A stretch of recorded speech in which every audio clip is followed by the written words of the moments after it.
Sanjana matrimony channel சார்பாக அனைவருக்கும் வணக்கம். உங்கள் மன வாழ்க்கையை மகிழ்ச்சியாக மாற்றிட எங்கள் சேனல் சார்பாக வாழ்த்துக்களை தெரிவித்துக் கொள்கிறோம். நம்ம சேனலில் வரக்கூடிய வரன் விவரங்கள் அனைத்தும் முற்றிலும் இலவசமானவையே.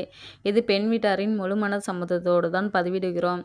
இதில் மணமகள் புகைப்படமானது அவர்களின் பிரைவேசி காரணமாகவே மறைக்கப்பட்டுள்ளது. இப்போ தான் நம்ம சேனலில் ஃபஸ்ட் டைம் பார்க்குறவங்களா இருந்தால் சப்ஸ்கிரைப் பண்ணுங்கள், லைக் அண்ட் ஷேர் பண்ணுங்கள். உங்களுடைய கருத்துக்கள் எதுவாக இருந்தாலும் மறக்காமல் கமெண்ட் பாக்ஸில் கமெண்ட் பண்ணுங்கள். இந்த சேவை முற்றிலும் முழுக்க முழுக்க இலவசமானவையே. சரி வாங்க, இன்றைக்கி இருக்கக்கூடிய சில வரன் விவரங்களை பற்றி பார்க்கலாம். மணமகள் பேர் பார்த்திங்கன்னா நந்தினி. உங்களுடைய வயதுன்னு பார்த்திங்கன்னா 37 வயது ஆகுது. உங்களோட ஜாதின்னு பார்த்திங்கன்னா இந்து சமுதாயத்தில் நாடார் ஒரு பிரிவை சேர்ந்தவங்கன்னு சொல்லியிருக்கிறாங்க. இவங்களுடைய ராசின்னு பார்த்திங்கன்னா மீனம் ராசி, ரேவதி நட்சத்திரத்தை சேர்ந்தவங்கன்னு சொல்லியிருக்கிறாங்க. இவங்களுடைய கல்வி தகுதின்னு பார்த்திங்கன்னா 12வது வரையும் படிச்சிருக்கதா தான் சொல்லியிருக்கிறாங்க. இவங்களுடைய வேலைன்னு எடுத்துக்கிட்டிங்கன்னா சொந்தமாக ஒரு பூ கடை வச்சு ரன் பண்ணிகிட்டு இருக்கதா சொல்லியிருக்காங்க. இவங்களுடைய திருமண நிலைன்னு பார்த்திங்கன்னா 2ஆம் மனம் தான் சம்மதமும் தெரிவிச்சிருக்காங்க. இவங்களுடைய முதல் திருமணத்தில் இவங்க சொந்த மாமாவை மேரேஜ் பண்ணி நல்லா சந்தோஷமாக தான் வாழ்ந்துட்டு இருந்திருக்காங்க. ஆனால் ஒரு 6 மாதத்துலேயே ஒரு ஆக்சிடெண்ட்டில் இறந்துட்டதாகவும் சொல்லியிருக்காங்க. இப்போ தனிமையில் விடோ தான் இருக்கிறதா சொல்லியிருக்காங்க. இவங்களுக்கு குழந்தைங்களெல்லாம் எதுவும் இல்லைன்னு சொல்லியிருக்காங்க. தனக்கு வரக்கூடிய கணவர் படிக்கலனாலும் பரவாயில்ல, ஜாதி எது தடை இல்லை, அதை நல்லா லைஃப் லாங் நம்மளை நல்லா பார்த்துக்கிற சிறந்த மணமகனாக தான் தேவைன்னு சொல்லி கேட்டிருக்குறாங்க.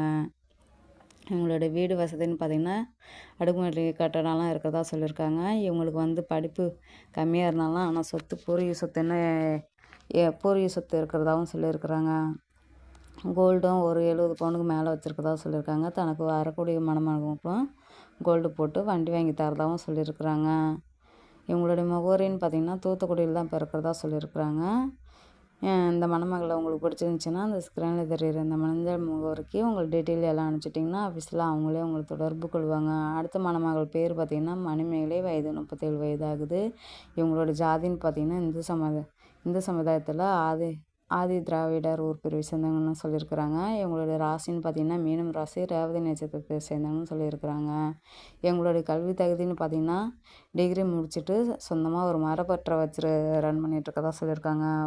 படித்த படிப்புக்கெல்லாம் எங்கேயுமே போக தேவையில்ல அப்படின்ட்டு இவங்க சொந்தமாகவே பிஸ்னஸ் பண்ணணும் அப்படின்றதுக்கு மரப்பற்றை வச்சு அதில் நல்ல ஒரு வருமானம் பார்த்துட்ருக்கதாகவும் சொல்லியிருக்கிறாங்க. இவங்களுடைய திருமண நிலைன்னு பார்த்திங்கன்னா 2ஆம் மனம் தான் சம்மந்தமாக தெரிவிச்சிருக்காங்க.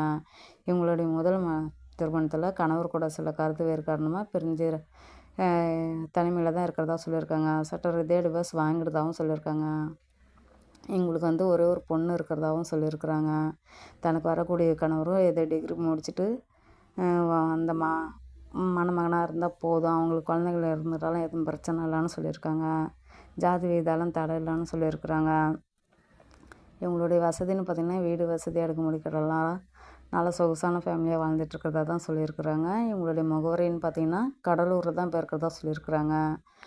இந்த மணமகளில் உங்களுக்கு பிடிச்சிருந்துச்சின்னா அந்த ஸ்க்ரீனில் தெரிகிற மின்னஞ்சல் முகவரிக்கு உங்கள் டீட்டெயில் எல்லாம் அனுப்பிச்சிட்டிங்கன்னா ஆஃபீஸில் அவங்களே உங்களை தொடர்பு கொள்வாங்க.